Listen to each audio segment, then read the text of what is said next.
ئەو ڕێگای هەرێمی کوردستان بە کۆماری ئیسلامی ئێرانەوە دەبەستێتەوە بۆ گیانی پێنجۆنەکان بۆتە ڕێگەی مەرگ و کەم ڕۆژەیە ڕووداوی هاتووشۆی تێدا ڕوونەدات. هەرچەندە ماوە چەندین ساڵە بڕیاری بە دووسایدکردنی ڕێگاکە دراوە بەڵام جێبەجێ نەکراوە. هاوڵاتیان دەڵێن دەتوانرێت تەنیا بەداهاتی چەند ڕۆژێکی مەرجەکان ئەم ڕێگەیە چاک بکرێت. ئەم خۆی جا دوو ڕۆژتر بە فروباران بێت هەر ئاوا زۆر بەعزیەتە، ینی بۆ لۆری کە چێتە ناوقەیەکی و عزیەتە سەر و ژوورکەی زۆری تایە کاکە تەسادفاتی زۆرە دووسایت بێت زۆر خۆشترە. من کە لە مەریوانەوە دێن حتا لای سەیساق جادەکە چون دووسایت نییە دوایەوە بەرەو ژوورکەی زۆری تایە بەو بە فروباران و مشتانە ینی هەر زۆر خەتەرە. داهاتی مەرج زۆرە ئەگەر بتوانن هەر لە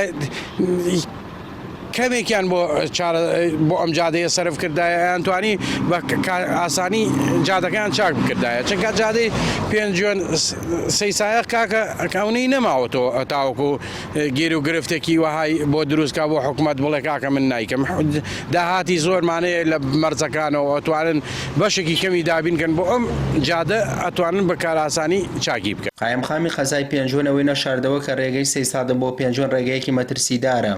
ئەوەشی وت کە سەر و خۆیان ئاگادار کردووەتەوە لە هەوڵی جدیدان کە بۆ ساڵی داهاتوو ڕێگاکە بکەنە دووسایت. لەگەڵ ئەنجومەنی وەزیرانە هەر سێلایەن و ئیداری ناوچەکەش و لەگە بەڕێوەبەراتی گشتی ڕێگەبانی سلێمانی لەسەر خەت بووین بۆی بتوانین ئیشی جدیمان لەسەر کراوە، دیزاینێکی تازەی بۆ دروست کراوە و ئەو هەوڵ دراوە کە بە زووترین کات ئیشەڵڵا لە ساڵی داهاتووە جارێکی تر لەگەڵ کۆمپانیایەکی تر ئەختکرێتەوە بۆی ئەم دووسایت بخەن و بواری جێبەجێکردنەوە. ئەمە حاڵی ڕێگەیەکی هاتوشۆکنی قەسایەک و دوو ناحێ و هەردوو مەرسی باشماخ و سەرانبەنە.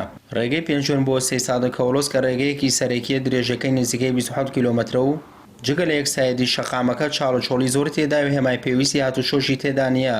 سوێ محەممەد کەناڵی ئاسمانی پەیام قەسای پێنجۆن.